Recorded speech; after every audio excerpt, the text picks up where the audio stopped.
Welcome to 360 Degree Machinery. We are going to take a quick look at a 2006 WEINIG 970 OptiControl. The actual model is 970095.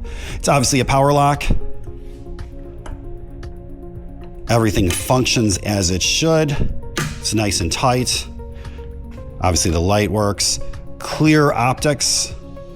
Both your DROs function as they should. Currently on your radius, it is showing 3.463. On your computer, it is also showing 3.463. If we come in and adjust, you can see we've now moved it to 3.835, 3.835, and so on and so forth.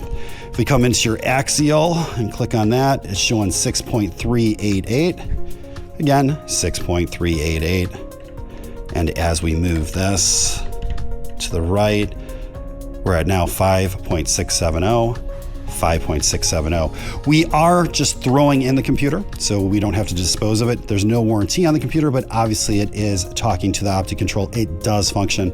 We just don't know if you're going to use this or not, but we are going to include that. It does come with 3 arbors. You have an 1.25 inches, an 1.5 inches, and a 40mm arbor. If you have any questions or comments, you can reach us at info@360degreemachinery.com, or you give us a call at 630-229-6705. Again, thank you for tuning in to 360 Degree, helping you buy with confidence.